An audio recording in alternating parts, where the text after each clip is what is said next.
Let's continue.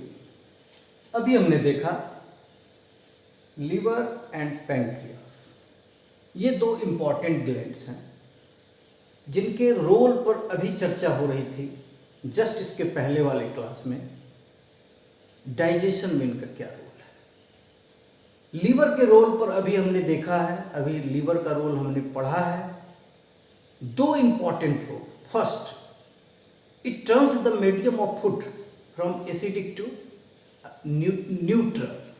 It neutralizes the medium of food because the nature of bile is basic, alkaline. ये alkaline है, इसने stomach से आने वाले फूड जो कि एसिडिक था उसके मीडियम को न्यूट्रलाइज कर दिया। क्यों किया? क्योंकि अभी अब हम पढ़ने जा रहे हैं role of pancreas, pancreatic juice. कितना इंपॉर्टेंट ये पैंक्रिएटिक जूस होता है डाइजेशन में, और ये तब तक काम नहीं करेगा जब तक मीडियम न्यूट्रलाइज ना हो जाए, क्योंकि पेट से जो आ रहा है भोजन वो तो एसिडिक है, उस पर ये काम नहीं करेगा। इसे काम करने के लिए उसका इंतजाम ये लीवर करता है, एक बाइल रिलीज करता है जो मीडियम ऑफ फूड को neutralise. And the second important role of liver, emulsification of large fat globules. Fat के जो ग्लोब्यूल्स हैं वो बड़े बड़े हैं, और हमारे बॉडी में सेक्रीट होने वाला एंजाइम वो उसे पचा नहीं सकता है उस फॉर्म में, ये उसे मार दिया हथौड़ा, छोटे छोटे ग्लोब्यूल्स में तोड़ दिया, और अब हमारा एंजाइम, हमारे डाइजेस्टिव सिस्टम में जो भी एंजाइम सेक्रीट होते हैं देखेंगे, वो अब उसे आसानी से पचा सकता है। Emulsification of fat. दो इंपॉर्टेंट रोल अभी हमने लीवर का देखा। अब हमें देखना है role of pancreas in digestion. Pancreas क्या करता है? मैंने पहले भी बताया, इसके पहले के क्लास में हम जितना ये इंपॉर्टेंट पार्ट है, जितना इंपॉर्टेंट ये ग्लैंड है, हम जानते नहीं हैं इसके इंपॉर्टेंस के बारे में। लीवर के बारे में तो खूब जानते हैं, पढ़े हैं। Liver is the largest gland, इसके कई जॉब होते हैं, कई काम होते हैं डाइजेशन में, एक्सक्रीशन, कई जगहों पर। बट इस पैंक्रियाज के बारे में हम अब देख रहे हैं कि ये कैसे इंपॉर्टेंट है हमारे लिए। Pancreas is the second largest gland of our body कहा जाता है। Largest gland and the second largest gland. तो देखिए कितना इंपॉर्टेंट हमारा क्लास है। हम पढ़ रहे हैं यहाँ पर largest and second largest, two largest glands के बारे में, उनके रोल के बारे में, डाइजेशन में उनका क्या रोल है। देखते हैं पैंक्रियास। अभी तक हमने क्या देखा? माउथ में कार्बोहाइड्रेट का थोड़ा सा डाइजेशन हुआ था, स्टार्च का। स्टमक में प्रोटीन का डाइजेशन हुआ था। लीवर ने फैट को एमल्सिफाई किया। तो क्या देख रहे हैं? सारे के सारे जो ऑर्गन्स हैं वो किसी खास तरह के फूड कंपोनेंट पर ही एक्शन, उनका एक्ट हो रहा है। माउथ में केवल कार्बोहाइड्रेट, स्टमक में केवल प्रोटीन, एंड लीवर फैट को इमल्सिफाई कर रहा है। बट पैंक्रियाज से निकलने वाला पैंक्रिएटिक जूस जो यहां first part of small intestine यानी कि ड्यूडेनम तक पहुंचता है, इस पैंक्रिएटिक जूस में कार्बोहाइड्रेट, प्रोटीन, फैट सबको पचाने वाला एंजाइम है। सबका इलाज है इसके पास। कितना इंपॉर्टेंट है, हम बारी बारी से देखेंगे कि पैंक्रिएटिक जूस में क्या क्या होता है और वो कैसे काम करता है। Pancreatic juice,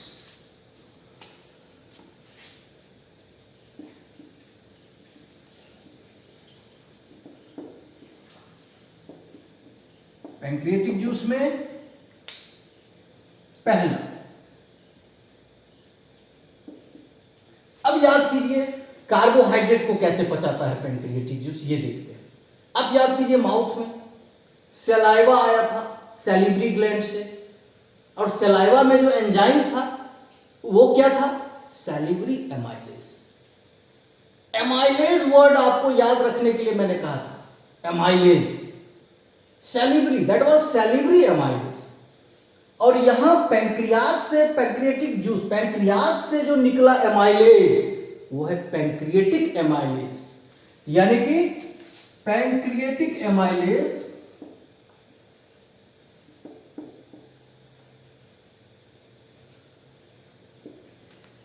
is the first enzyme secreted from pancreas in pancreatic juice in the form of pancreatic juice. ये pancreatic amylase क्या करेगा? amylase वर्ड, सैलिवरी एमाइलेज क्या कर रहा था? सुक्रोज को डाइजेस्ट कर रहा है, ये भी सुक्रोज को डाइजेस्ट करेगा। अब देखिए सुक्रोज क्या था? पॉलीसेकेराइड, बार बार मैं बता रहा हूं, सुक्रोज पॉलीसेकेराइड है, पॉलीमर है, और इसे ये तोड़ करके डाइसेकेराइड में बदल देगा।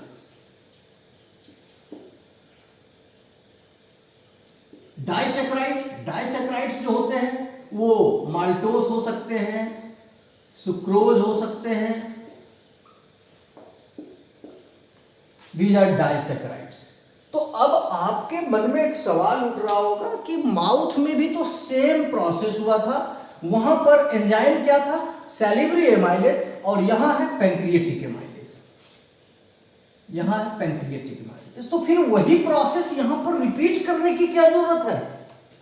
यह आपके मन में सवाल जरूर उठ रहा होगा। तो मैंने क्या कहा था उस वक्त? माउथ में उतना, हम कितनी देर भोजन को रखते हैं माउथ में? मुश्किल से 1 2 3 सेकेंड, 4 सेकेंड, 5 सेकेंड। कभी कभी तो स्कूल के लिए, ऑफिस के लिए लेट हो रहा होता है तो और भी बहुत जल्दी जल्दी खा लेते हैं। तो आप इमेजिन कर सकते हैं, आप अंदाजा लगा सकते हैं कि हमारे माउथ में, ठीक है, सुक्रोज, माल्टोज या सुक्रोज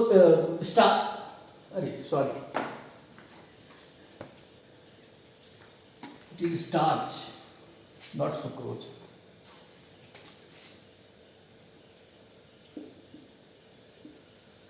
स्टार्च, तो वो स्टार्च माउथ में भी डाइजेस्ट हुआ था, लेकिन बहुत कम डाइजेस्ट हो पाया था। अब वो बाकी जितना भी बचा खुचा स्टार्च अब तक चला आ रहा है आगे, अब उसे यहां इस एरिया में पैंक्रियाज से निकलने वाला पैंक्रियाटिक जूस, और उस पैंक्रियाटिक जूस में जो पैंक्रियाटिक एमाइलेज है वो इसे पूरी तरह से माल्टोज या सुक्रोज, यानी कि उस पॉलीसेकेराइड को पूरी तरह से डाइसेकेराइड में कन्वर्ट कर देगा। यानी कि ये मोतियों की बड़ी माला थी, और ये 2 मोतियों की माला है, केवल 2 मोती एक जगह रह गए। फर्दर थोड़ा सा और डाइजेशन हो जाएगा, बस सिंगल यूनिट मिल जाएगा। That is the purpose of digestion, वही तो पर्पस है हमारा डाइजेशन का। This is the first enzyme contained in pancreatic juice. Now let's see the second one. The second enzyme present in pancreatic juice is lipase. Since it is contained in pancreatic juice, so we call it pancreatic lipase.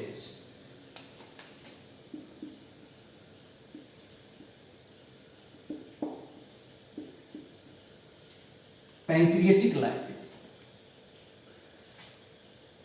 Lipase आपके लिए पहली बार आया है, अभी तक lipase word नहीं आया था। Lipase is an enzyme to digest fat. Fat हमारे भोजन में अभी तक पचा नहीं है, इसका सिर्फ एमल्सिफिकेशन हुआ है, वो भी कहां आकर के? ड्यूडेनम में। स्मॉल इंटेस्टाइन का जो फर्स्ट पार्ट ड्यूडेनम है, यहां आकर के उसका सिर्फ एमल्सिफिकेशन हुआ है। माउथ में और स्टमक में फैट का कुछ भी नहीं हुआ था। ये फैट जो अब है वो कैसा फैट है? एमल्सिफाइड फैट है, एमल्सिफाइड। ये एमल्सिफाइड फैट है, और इस पर एक्शन किसका हुआ? पैंक्रियाटिक लाइपेज का। और इस पैंक्रियाटिक लाइपेज ने इसे कन्वर्ट कर दिया फैटी एसिड एंड ग्लिसरॉल से।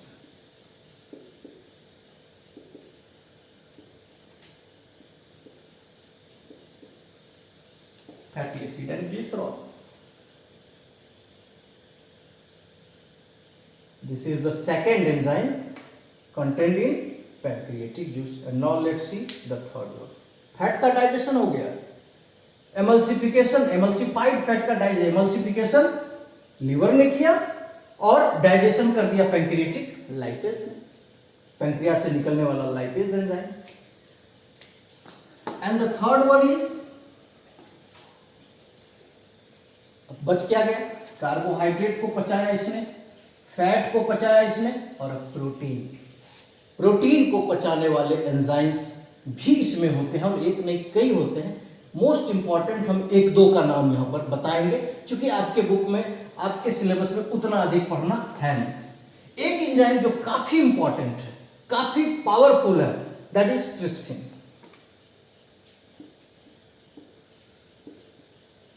एक और है chymotrypsin. Chymotrypsin, these are some enzymes contained in pancreatic juice to digest protein. अब याद कीजिए, प्रोटीन का डाइजेशन स्टोमक में तो हुआ था. क्या हुआ था, प्रोटीन को डाइजेस्ट करके पॉलीपेप्टाइड्स एंड प्रोटियोजेज में कन्वर्ट कर दिया गया था. तो चलिए, हमारे पास प्रोडक्ट के रूप में क्या है, पॉलीपेप्टाइड्स,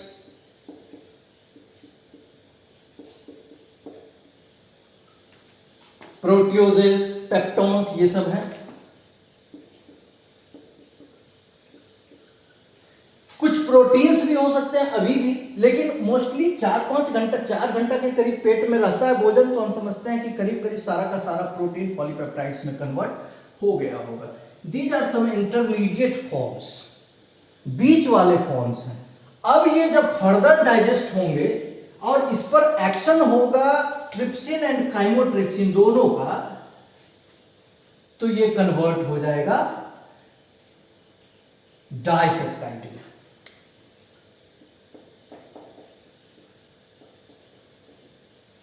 डाइपेप्टाइड्स ठीक डाइसैकराइड की तरह का है, ये 2 यूनिट वाला है.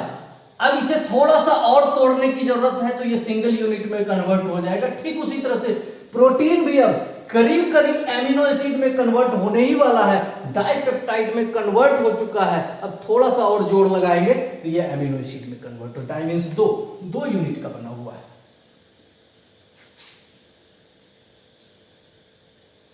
अब बताइए रोल ऑफ पैंक्रियाटिक जूस. अब आप सोचिए कितना इंपॉर्टेंट है हमारे डाइजेशन में इस पैंक्रियास का रोल. इसने तो पूरे भोजन को पचा दिया, इसने तो पूरे फूड को डाइजेस्ट कर दिया, स्टार्च को भी डाइजेस्ट किया यानी कार्बोहाइड्रेट को, प्रोटीन को भी डाइजेस्ट किया और फैट को भी डाइजेस्ट कर दिया. और ये सब तब तक काम नहीं करता जब तक ये लीवर इस मीडियम को न्यूट्रल नहीं कर देता. फैट तब तक नहीं पचता जब तक ये लीवर उस फैट का एमल्सिफिकेशन नहीं कर देता. तो अब आप सोचिए, ये जो 2 इंपॉर्टेंट ग्लैंड्स हैं, इसके बगैर डाइजेशन की कल्पना भी हम लोग नहीं कर सकते हैं. अब आपको लग रहा होगा कि सबका रोल तो हमने देखा, माउथ का रोल देखा, स्टमक का रोल देखा, यहां पर ड्यूडेनम में जो ये 2 इंपॉर्टेंट ग्लैंड्स हैं इनका रोल देखा. But what is the role of small intestine in digestion? But digestion में स्मॉल इंटेस्टाइन का रोल तो हमने देखा ही नहीं. इतना बड़ा लंबा होता है, 18 से 20 फीट लंबा ह्यूमन स्मॉल इंटेस्टाइन. और आपको पता है कि ये स्मॉल इंटेस्टाइन जो हर्बीवोर्स होते हैं उनका ज्यादा लंबा होता है, कार्निवोर्स का छोटा होता है, क्योंकि कार्निवोर्स मांस खाते हैं और वो जो मांस खाते हैं तो मांस को कहा जाता है वो इजीली डाइजेस्टेड फूड है, इजीली डाइजेस्ट, उसे पचाना आसान होता है. तो पचाना जब आसान है तो उतना लंबा स्मॉल इंटेस्टाइन किस लिए? लेकिन हर्बीवोर्स के इंटेस्टाइन्स ज्यादा लंबे होते हैं, क्योंकि हर्ब्स यानी कि वेजिटेरियन फूड आइटम्स को डाइजेस्ट करना थोड़ा मुश्किल होता है. हम लोग कहते हैं नहीं, मांस मछली ही ज्यादा मुश्किल है पचाना. वो मांस मछली पचाना मुश्किल नहीं है. अब हम उसमें तेल मसाले का इतना अधिक इस्तेमाल कर लेते हैं कि वो जो परेशानी होती है पचने में वो तेल मसाले को, मीट तो पच गया, वो इजीली डाइजेस्टेबल फूड है, ये ध्यान में रखना है। इसीलिए जो हर कार्निवोर्स होंगे उनका स्मॉल इंटेस्टाइन हमारे इतना या हमसे भी ज़्यादा, जो हर्बीवोर्स है 100% हर्बीवोर्स है, उनसे उनका छोटा होगा। खैर, अब यहाँ पर आते हैं। अब हमें देखना है एक पॉइंट और डाइजेशन में, केवल एक point, role of small intestine in digestion. Small intestine का क्या रोल है? तो अब आपको याद रखना है, मैं इस फिगर को ही हटा देता हूं, इस पार्ट को अभी रहने दे रहा हूं, इस फिगर को हटा ले रहा हूं। फिगर आप अच्छी तरह से समझ लिए होंगे। अब आते हैं थोड़ा सा आगे, डाइजेशन को फिनिश करने वाले हैं और आपको लग भी रहा होगा कि डाइजेशन अब लगता है फिनिश होने वाला है, काहे कि बहुत ज्यादा अब डाइजेस्ट होने के लिए कुछ बचा है नहीं।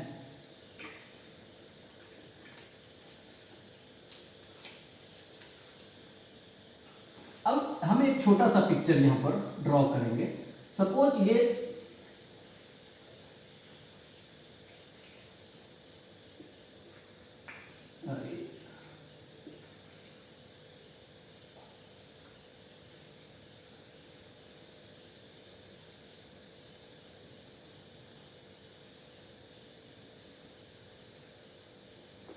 है ना, अब ये हमारा सपोज स्मॉल इंटेस्टाइन है।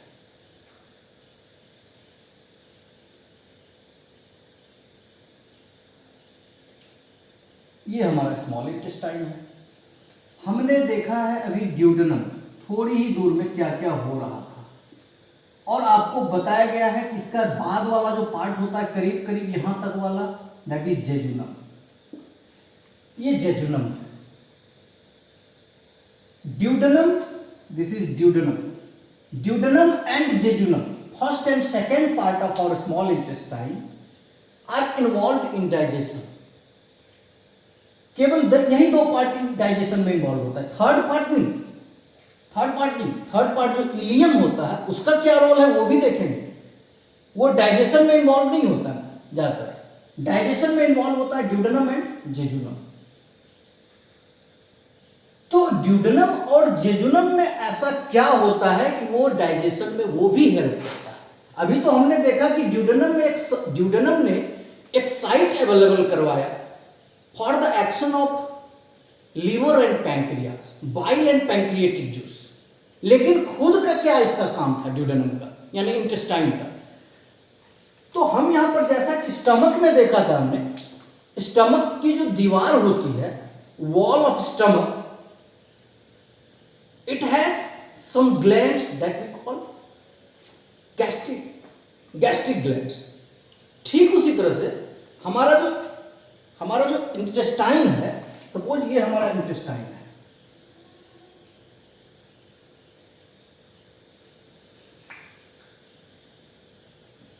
तो ये हमारा इंटेस्टाइन है। इंटेस्टाइन की जो दीवार है, इस दीवार में भी, ये दीवार भी तो है मस्कुलर है, ये भी उतने ही लेयर्स की मोस्टली बनी होती है जितने लेयर का स्टमक या एसोफेगस होता है, थोड़ा बहुत ही फर्क होता है। ये हमारे आंत की दीवार है, इंटेस्टाइन की दीवार है, और इसके दीवार में भी पूरे में कुछ ग्लैंड्स अंदर धसे होते हैं जिसे कहते हैं हम लोग इंटेस्टिनल ग्लैंड्स। इसके अंदर सपोज इसको हम थोड़ा सा मोटा कर देते हैं,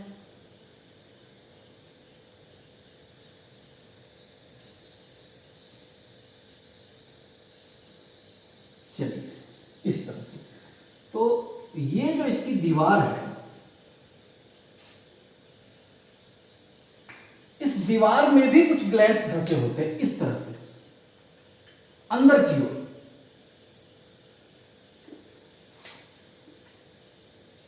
चलो ये मानकर चलिए ऐसा कुछ होता होगा।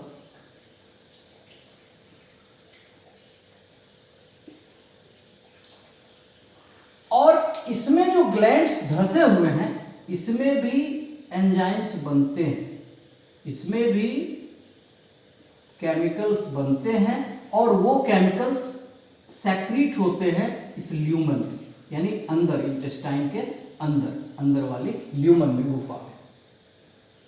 यानी आंत के अंदर, आंत की दीवार से भी बहुत सारे एंजाइम्स निकलते हैं, सेक्रीट होते हैं और भोजन में मिलते हैं, फूड में। इंटेस्टाइन से जो जूस निकलता है उसे कहते हैं हम लोग इंटेस्टिनल जूस। इंटेस्टाइन से जो जूस निकलता है इंटेस्टिनल जूस, यहीं पर हम लोग लिखते हैं। मेरे हिसाब से लेफ्ट साइड में काफी जगह है भी। Wall of intestine, wall of intestine, इससे क्या निकला? Intestinal juice.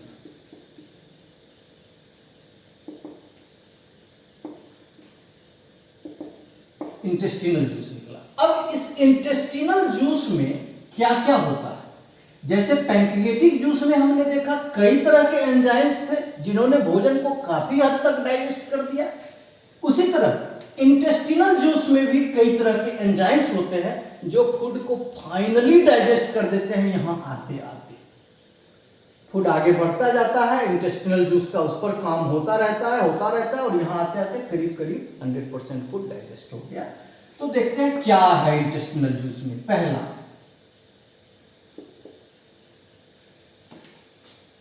पैंक्रियाटिक जूस ने पॉलीसैकेराइड कार्बोहाइड्रेट को डाइसैकेराइड कार्बोहाइड्रेट में कन्वर्ट कर दिया था, यानी कि माल्टोज, सुक्रोज वगैरह कुछ भी था। अब ये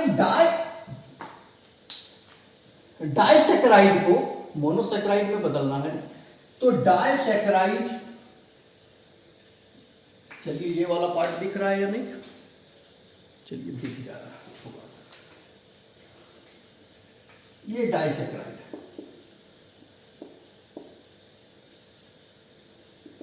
डाइसैकेराइड के रूप में क्या बना है? Sucrose, maltose. चलिए सुक्रोज बना है, सुक्रोज, माल्टोज। अगर दूध है, बच्चा दूध पीता है ना, बच्चा दूध पी रहा है तो वहां पर लैक्टोज भी बन सकता है। These are disaccharides. ये बदल जाते हैं मोनोसैकेराइड में।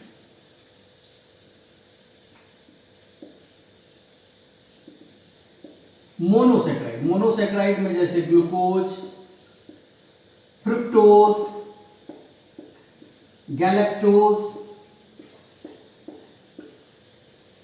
अब आपको लग रहा होगा कि हमने तो केवल ग्लूकोज पढ़ा था, या फ्रुक्टोज, गैलेक्टोज, ये सब जुड़वा भाई है इसका। ये इसका जुड़वा तिड़वा भाई है, सब एक जैसा है देखने में, सब एक जैसा होता है। हम सिर्फ ग्लूकोज भी लिख सकते हैं। दरअसल में आप क्लास 10 में हैं, चैप्टर 4 में आप पढ़ेंगे कार्बन कंपाउंड्स में आइसोमेरिज्म। कुछ ऐसे कंपाउंड्स होते हैं जिनका मॉलिक्यूलर फॉर्मूला सेम ही होता है, बट उनका रंग रूप अलग होता है, दिखने में वो अलग होते हैं। मॉलिक्यूलर फॉर्मूला सेम होगा, जैसे मॉलिक्यूलर फॉर्मूला क्या होगा? C6H12O6, C6H12O6, सबका वही होता है, लेकिन सब दिखने में अलग होते हैं।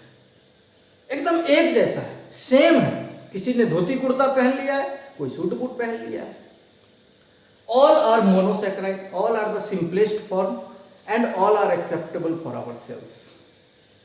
ये डिपेंड करता है हमने खाया क्या है, और ये सारी चीजें आपको 11th में पढ़नी है। फिर से इतना कर लेने के बाद आपको बड़ी सहूलियत होगी। तो चलिए, ये डाइसैकेराइड था, ये सारे डाइसैकेराइड के फॉर्म्स थे, और ये सभी मोनोसैकेराइड बन गए। किसके एक्शन से? तो ग्लूकोज, सुक्रोज को तोड़ने के लिए सुक्रेज, माल्टेज एंड लैक्टेज,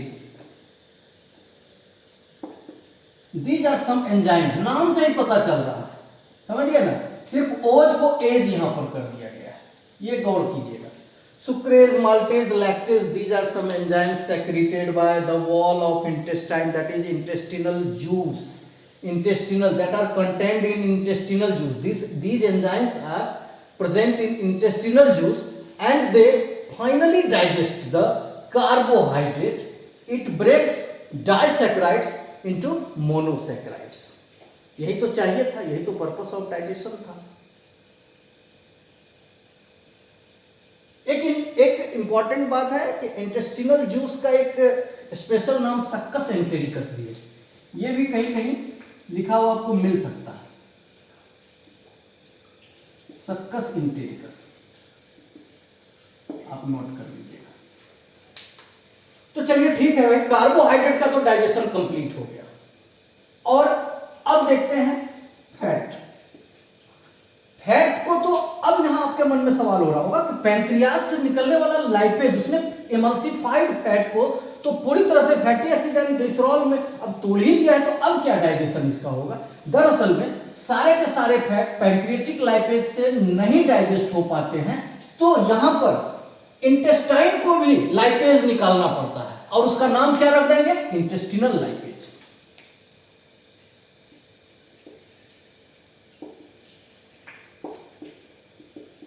और काम इसको भी वही करना है, एमल्सिफाइड फैट, फैट है, कैसा फैट है? एमल्सिफाइड फैट है। और ये बदल गया क्या चीज में? Fatty acid and glycerol.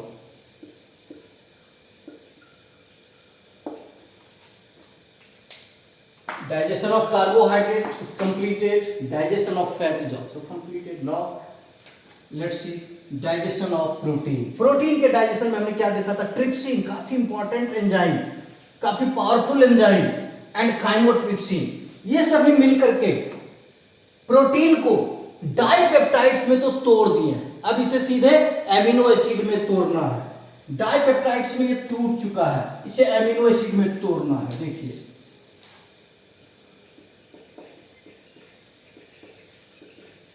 Dipeptides, अब ये एमिनो एसिड में टूट जाएगा। और इसे तोड़ने के लिए इंटेस्टाइन से एक एंजाइम रिलीज हुआ जिसे कहते हैं हम लोग peptidase.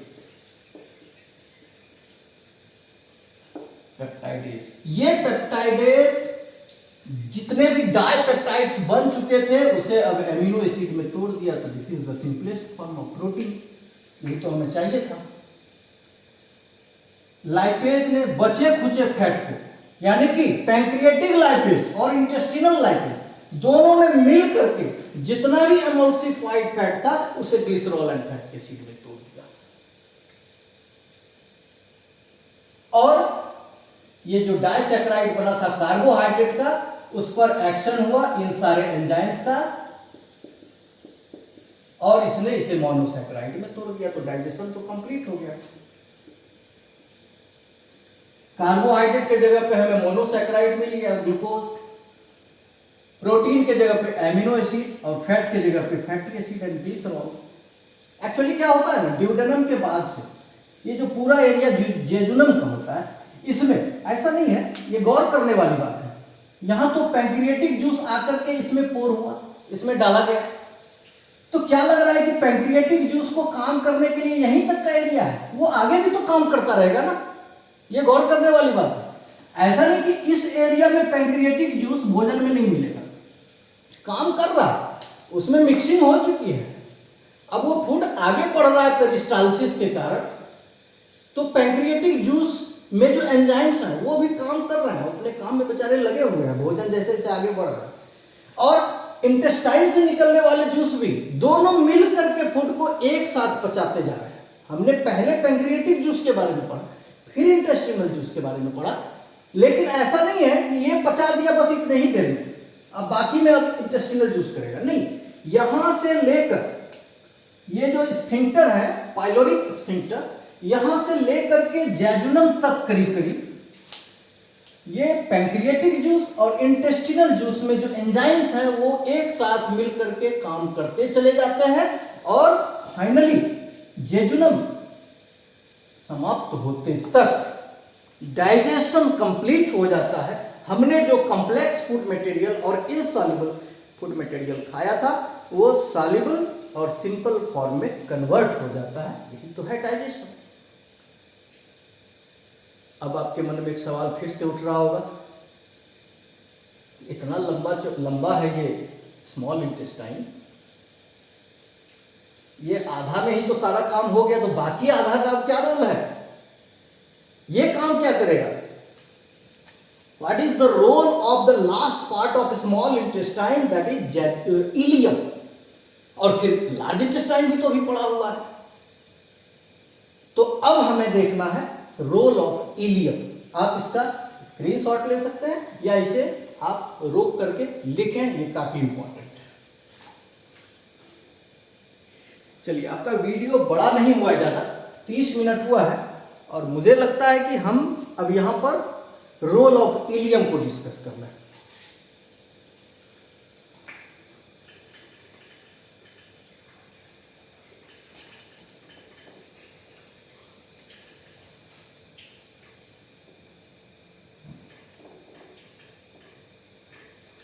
Digestion has completed,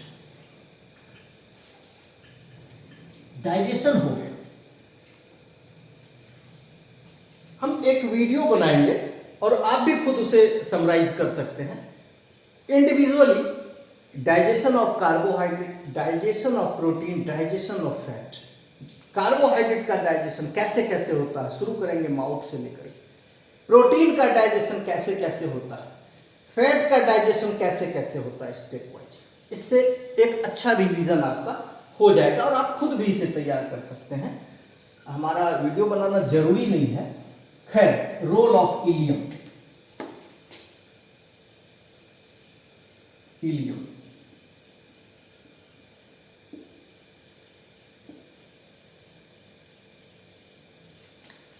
ilium, अरे इलियम के तो स्पेलिंग में ही हम कंफ्यूज हो गए, चेक कर लेना। ठीक है, चेक कर लेना। Jejunum and the last part is ilium.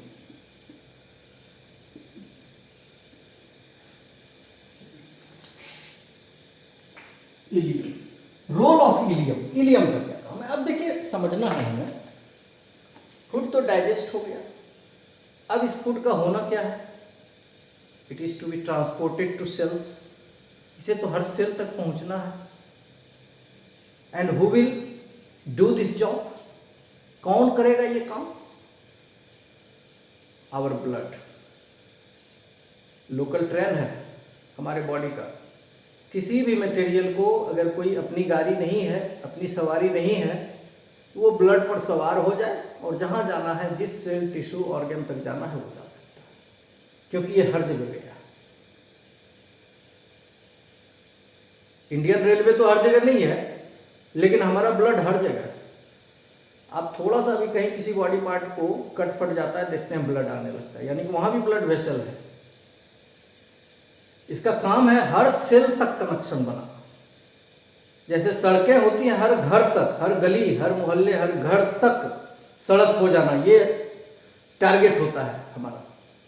ठीक उसी तरह से हमारे सर्कुलेटरी सिस्टम का ये टारगेट होता है हर सेल टिश्यू तक, हर टिश्यू, हर सेल तक पहुंच जाए हम।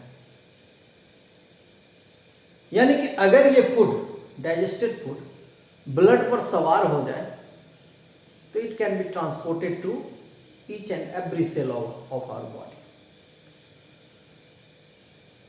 लेकिन समस्या है कि डाइजेस्टेड फूड जो कि बिल्कुल सॉल्युबल फॉर्म में है, जैसे ग्लूकोज आप देखते हैं घुला हुआ घोल है, सॉल्यूशन है, तो बिल्कुल सॉल्युबल फॉर्म में है और सिंपल भी है, वहां तक तो कन्वर्ट हो गया है। और कहाँ है अभी?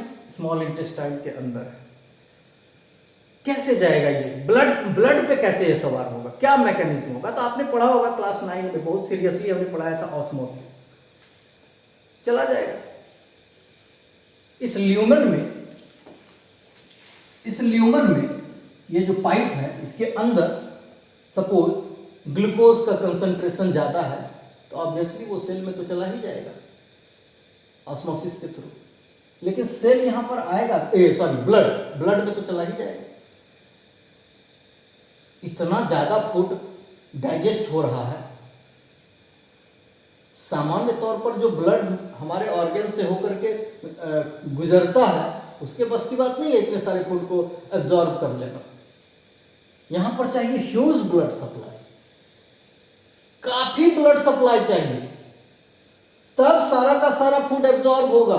अदरवाइज 10-20% एब्जॉर्ब होगा, बाकी तो बाहर चला आगे निकल जाएगा और फिर तो वो आपके फिकस से बाहर निकल जाएगा, बेकार हो जाएगा।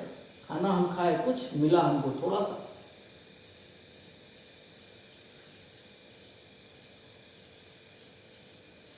तो हमारे बॉडी ने एलिमेंट्री कैनाल में ऐसा इंतजाम कर दिया है कि अधिक से अधिक फूड जो डाइजेस्ट हुआ है वो ब्लड से एब्जॉर्ब, ब्लड के द्वारा एब्जॉर्ब कर लिया जाए, बचे कोई नहीं।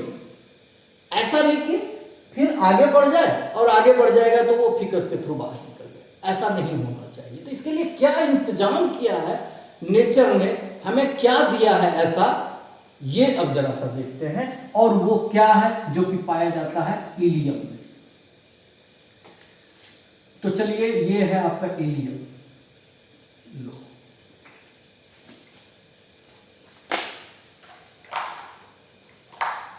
ये है इलियम। इलियम की जो दीवार है उसको थोड़ा सा हम लोग बड़ा करके देखने की कोशिश करते हैं। This is the wall of ileum.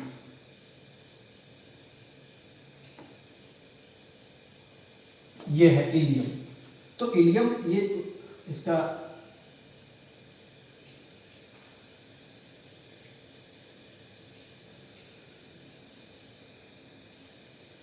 ये इतनी मोटी समझिए कि इसकी दीवार है, ठीक है, wall of ileum. And this is the lumen, अंदर का जगह, अंदर की गुफा।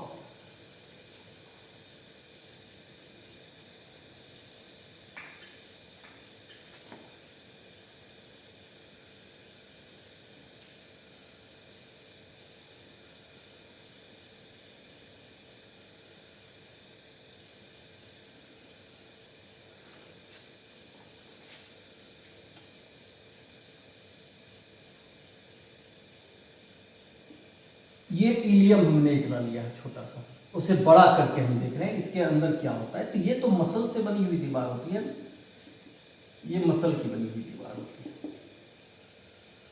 पूरी की पूरी।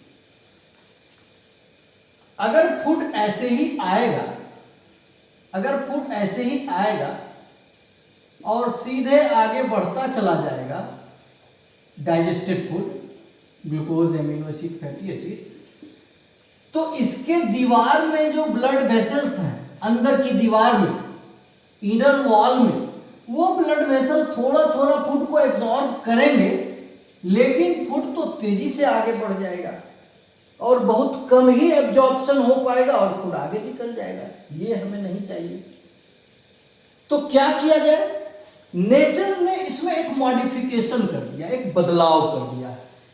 ये जो वॉल ऑफ इलियम है, इसे इस रूप में रेगुलर नहीं किया है। कहता है कि अंदर की ओर ढेर सारे फिंगर लाइक प्रोजेक्शंस डाल दिए हैं, ऐसे करके,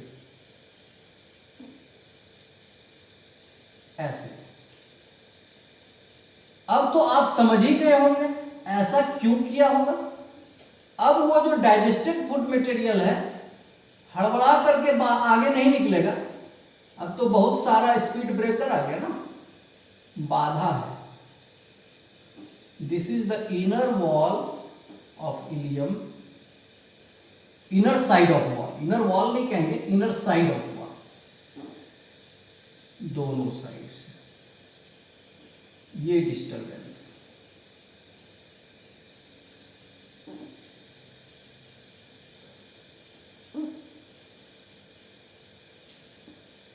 देख रहे हैं ना, ये फिंगर लाइक। इसका काम क्या है? ये एब्जॉर्प्टिव सरफेस एरिया बढ़ा रहे हैं, इसमें ह्यूज ब्लड सप्लाई है, यहां पर ब्लड बहुत ज्यादा होता है। जैसे हमारे फेफड़े में ब्लड सप्लाई बहुत ज्यादा होता है, उसी तरह से यहां पर इनर वॉल ऑफ इलियम में भी ब्लड सप्लाई बहुत ज्यादा होता है। इनकी दीवार में ब्लड बहुत ज्यादा है, और कोई भी ऐसा पार्ट हमारा जहां ब्लड सप्लाई बहुत ज्यादा हो, वो देखने में रेडिश या रेड या मैरून कलर का लगेगा, या डार्क कॉफी कलर का भी लग सकता है।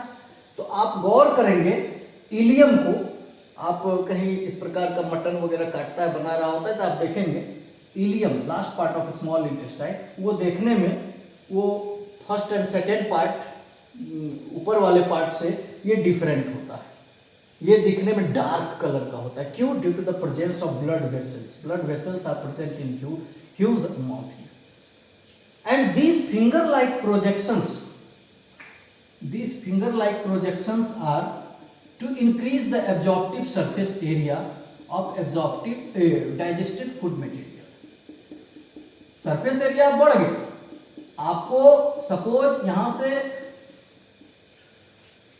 100 मीटर जाना है, सीधा रास्ता है, तो वो कितना हुआ? 100 मीटर हुआ, और हमें जाने में 10 मिनट लगा, 5 मिनट लगा, लेकिन उतना ही डिस्प्लेसमेंट है, उतनी ही दूरी है, लेकिन रास्ता ऐसा रहे, तो हो सकता है 1-2 घंटा भी लग जाए। ये डिपेंड करता है कितना फोल्डेड है ये रास्ता। कहते हैं ना जलेबिया रास्ता है, तो ये तो वही हो गया, जलेबिया रास्ता हो गया। अब इसके अंदर जो फूड डाइजेस्ट होकर के आ रहा है उधर से, ये बेचारा तो बड़ा लेट से आगे बढ़ेगा, बड़ा धीरे धीरे आगे बढ़ेगा, और इसमें जो ब्लड वेसल्स हैं, ये जो फिंगर लाइक प्रोजेक्शंस अंदर की ओर धंसे हुए हैं, inner side of the wall of ileum, now they have lots of time to absorb these digested materials. अब उसके पास टाइम की कमी नहीं है, वो आराम से इनका डाइजेशन करेगा, किसी को भी छोड़ेगा नहीं, आगे बढ़ने नहीं देगा। यही है फूड, डाइजेस्टेड फूड।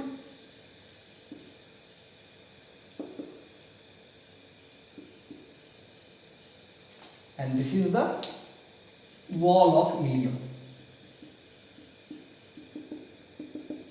इसे हमने ब्लैक से सेट कर दिया, और ये बता रहा है कि ये मसल्स का बना होता है, और इसमें ब्लड वेसल्स काफी मात्रा में डाले हुए रहते हैं for the purpose of absorption of digested food. ये wall of ilium.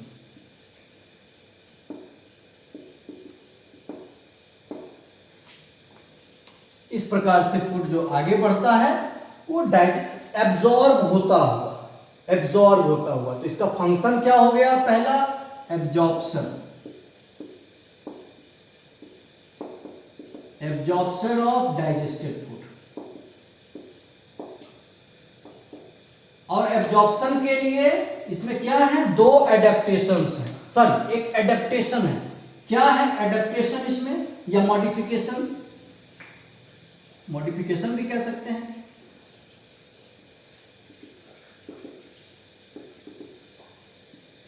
Finger like projections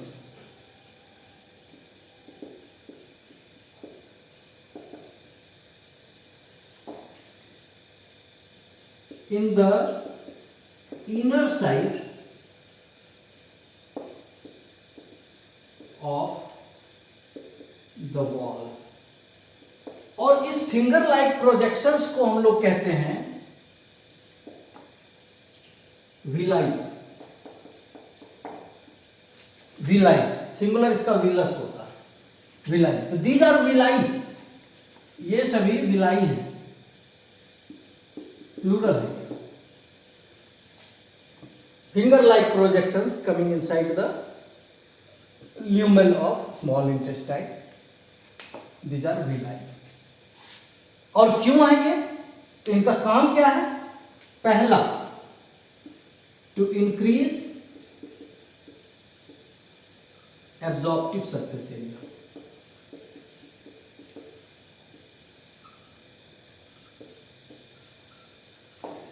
to increase absorptive surface area। Surface area बढ़ गया तो अब आसानी से एब्जॉर्प्शन होगा, and it has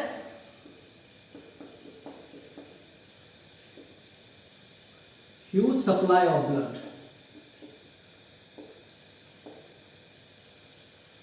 to absorb it.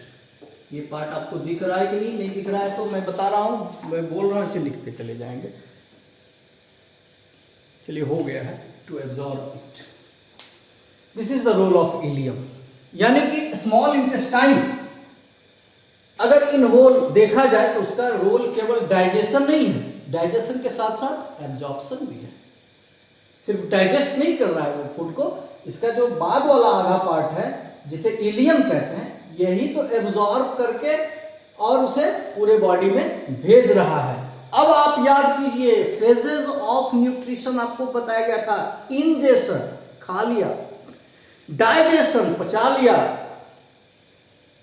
Absorption उसे एब्जॉर्ब कर लिया और सेल्स तक भेज दिया है। Now the fourth one is assimilation, that will be discussed in next topic respiration.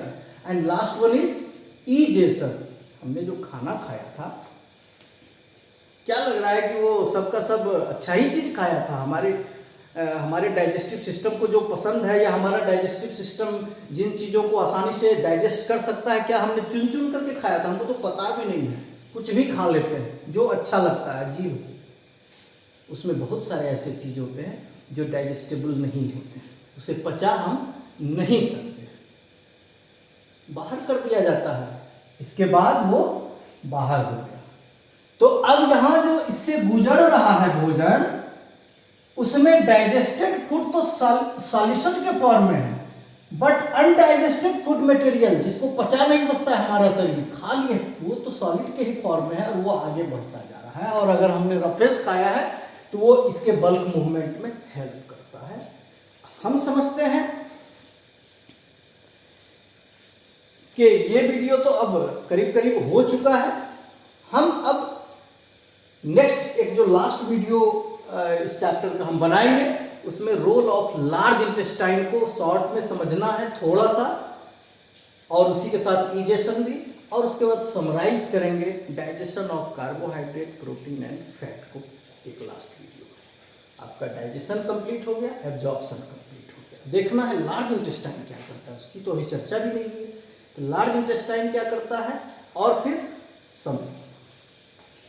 ये रहा आपका ह्यूमन डाइजेस्टिव सिस्टम। पढ़ाने के क्रम में अगर कोई टर्म छूट गया हो दिमाग में, तो चल लगा कि चलो ये भी डिस्कस किया जाना चाहिए था वीडियो में, तो मैं उसे ग्रुप में डाल दिया करूँगा, आप उसे देख लेंगे। आपका एक इम्पॉर्टेंट ये टॉपिक करीब करीब खत्म हो चुका है। Thank you.